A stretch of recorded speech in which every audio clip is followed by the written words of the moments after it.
मैं हनुमंत सिंह जितावत बीएससी जी honours part second में चलने वाले विषय स्टेट 211 और जैसा कि पिछली क्लास से के संदर्भ में ही मैं समांतर माध्य के बारे में और आगे आज मैं बात करना चाहता हूँ। जैसा कि मैंने आपको पिछली क्लास में बताया था कि केंद्रीय प्रवृत्ति के माप में सबसे आदर्श माप समांतर माध्य ही उपयोग कहा जाता है और इसका उपयोग सबसे ज़्यादा किया जाता है, सबसे लोकप्रिय भी यही है। कई बार आपको आपके ऑब्जेक्टिव टाइप पेपर में समांतर माध्य की बीजगणितीय विशेषताओं के बारे में सवाल पूछे जाते हैं। आज मैं इसी टॉपिक पर व चार्लियर शुद्धता की गणना कैसे करेंगे इसके बारे में बात करना चाहता हूँ आपसे। देखिए, बीजगणितीय विशेषताओं की बात यदि अपन करें तो एक विशेषता समांतर माध्य की, समांतर माध्य से विभिन्न मूल्यों के विचलनों का बीजगणितीय जोड़ शून्य होता है। देखिए, मोस्ट इम्पोर्टेंट यह बीजगणितीय विशेषता है जिसका उपयोग आगे मानक विचलन से लेके सहसंबंध गुणांक से लेके प्रतिगमन गुणांक से लेके इसका उपयोग किया जाता है। देखिए, इंग्लिश में बात करें तो deviation taken from mean is always zero, या हिंदी में जैसा मैंने आपको बताया है कि समांतर माध्य से विभिन्न मूल्यों के विचलनों का बीजगणितीय जोड़ शून्य होता है। यहाँ पर यह बात समझना क्या अर्थ होता है इसका। ये कहता है कि यदि कोई समंक समूह अपने सामने है और यदि हम उस समूह का समांतर माध्य ज्ञात कर लेते हैं, यह जो समांतर माध्य आता है इसमें से समंक समूह के प्रत्येक मूल्य को बाकी निकालते हैं और फिर उसका जोड़ करते हैं तो यह जोड़ हमेशा शून्य आता है। यदि आप गणना कर रहे हैं समांतर माध्य की और अगर ऐसा नहीं होता है तो मान के चलिए कि आपने कहीं न कहीं समांतर माध्य की गणना में त्रुटि रखी है। देखिए, समझ सिस्टम में यह आपको सबसे ज़्यादा पूछा जाता है, ध्यान रखने की बात है। समांतर माध्य से विचलन निकाला है और उसका जोड़ किया तो ये सदैव शून्य होता है, मुख्य बीजगणितीय विशेषता है। दूसरी बात, दूसरा एक महत्वपूर्ण गुण समांतर माध्य का क्या है। देखिए, समांतर माध्य से विभिन्न मूल्यों के विचलनों के वर्गों का योग न्यूनतम होता है।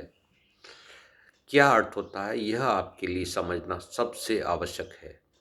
पहली विशेषता जो मैंने बताई थी वह था कि समांतर माध्य से प्रत्येक पद मूल्य को यदि बाकी निकालेंगे और उसका जोड़ करेंगे तो सदैव शून्य आएगा। दूसरी विशेषता में यह है कि समांतर माध्य से विभिन्न मूल्यों का विचलन अपन निकालते हैं, उसका वर्ग करते हैं और यह उसका फिर जोड़ करते हैं तो ये न्यूनतम होता है। देखिए, जैसे कि पहले की विशेषता मैंने आपको बताया था कि विचलन किया था, केवल विचलन करके उसका जोड़ करते हैं तो शून्य आता है, इसमें कोई शक नहीं। अब जो जो विचलन आया है उसका स्क्वायर कर दें या हिंदी में कहें तो उसका वर्ग कर दें और वर्ग करने के बाद में यदि जोड़ते हैं तो जो संख्या आती है यह समांतर माध्य में सबसे न्यूनतम होती है। यह तुलना की है, समांतर माध्य के अलावा आपके सामने केंद्रीय प्रवृत्ति के माप कौन कौन से बचे। एक बचा हरात्मक माध्य, एक बचा गुणोत्तर माध्य, एक बचा आपका बहुलक और एक बचा आपकी माध्यिका। यदि यही कार्य अपन बहुलक, माध्यिका, हरात्मक माध्य और गुणोत्तर माध्य से यही प्रक्रिया अपनाते हैं और जो जोड़ करते हैं वर्गों का, तो सबसे कम यदि तुलनात्मक रूप से देखें तो सबसे कम समांतर माध्य में ही आता है।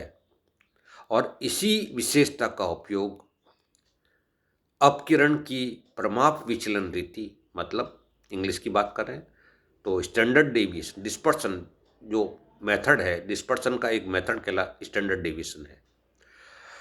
और इसी का उपयोग, इसी विशेषता का, समांतर माध्य की इसी विशेषता का उपयोग अपकिरण के इस माप में किया जाता है।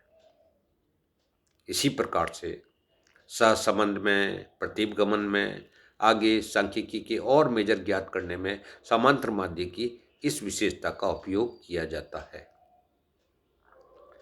तीसरी विशेषता अपन एक गिना सकते हैं, वह है यदि 3 मूल्य अपने सामने हैं किसी समंग समूह के, एक समांतर माध्य है, एक पदों की संख्या है और एक पदों का योग है।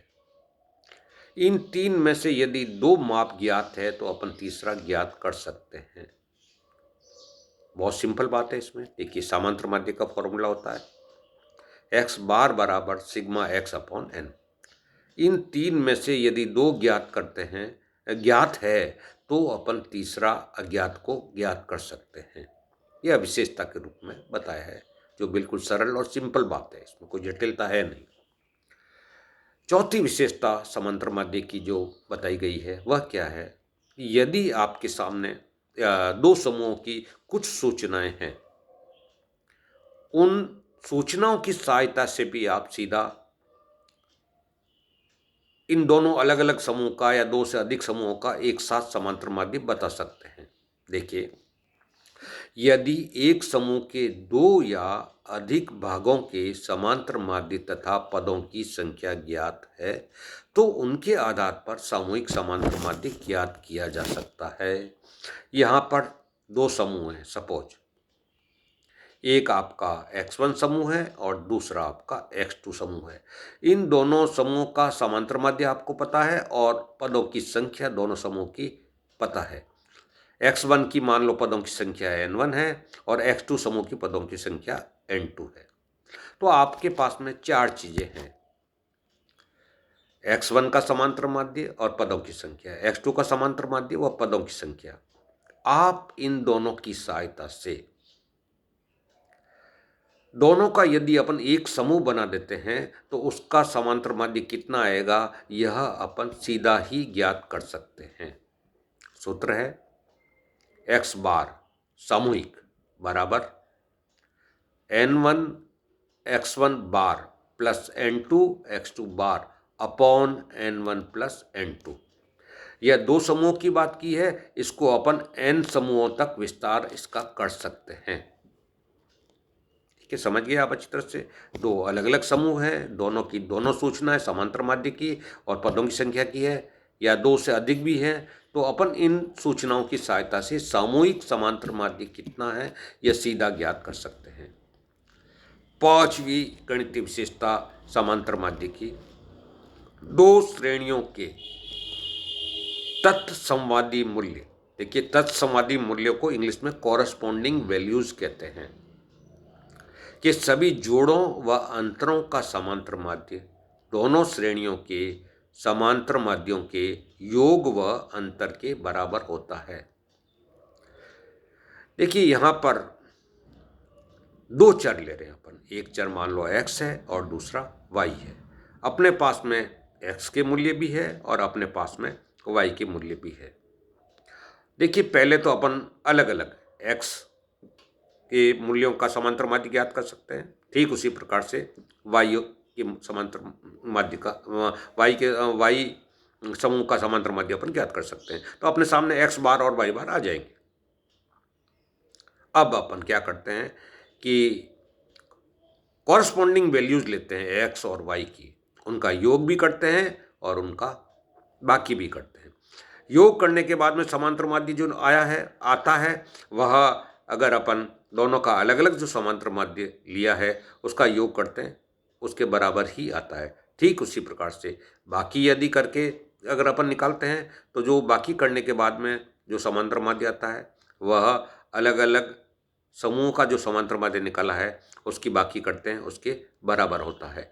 ये 5 मुख्य विशेषताएं समांतर माध्य की होती है। इसके अलावा जो मैंने एक आपको समांतर माध्य माप की विशेषता में यह बताया है कि इसका चार्लियर की परिशुद्धता परीक्षा, अपन जो गणना कार्य में जो त्रुटि है उसकी शुद्धता की जांच कर सकते हैं। वापस एक बार रिपीट कर लेता हूँ कि चार्लियर की परिशुद्धता परीक्षा क्या होती है। आवृत्ति बंटन, देखिए जो रूप दिया हुआ है सवाल का वह फ्रीक्वेंसी डिस्ट्रीब्यूशन के रूप में है, और जो मेथड काम में लिया है लेते हैं अपन शॉर्टकट और स्टेप डेविएशन मेथड। इनमें अगर अपन गणना में त्रुटि होती है तो वह चार्लियर की परिशुद्धता परीक्षा से ज्ञात कर सकते हैं। अब क्या करना पड़ेगा इसके लिए, देखिए दोनों, चाहे स्टेप डेविएशन हो और चाहे पद विचलन हो, प्रत्येक में एक जोड़ते हैं या विचलन रीति में एक जोड़ते हैं, फिर अपन बारंबारताओं से गुणा करते हैं और उसका जोड़ करते हैं। इसके बाद में जैसी रीति अपन ने काम में ली है, लघु रीति या पद विचलन रीति, इन दोनों में एक सूत्र काम में लेते हैं जिसमें एक तरफ होता है सिग्मा एफ गुणा डीएक्स। डीएक्स की बात अगर करते हैं तो लघु रीति है। यह बराबर होता है समीकरण का दूसरा भाग जिसमें अपन सिग्मा बारंबारता F dx plus 1 minus sigma F, यदि दोनों बाएं साइड और दाहिने साइड का यदि अपन जो मूल्य देखें तो यह बराबर आना चाहिए। अगर नहीं आता है तो कहीं न कहीं अपन ने गणना में त्रुटि की है।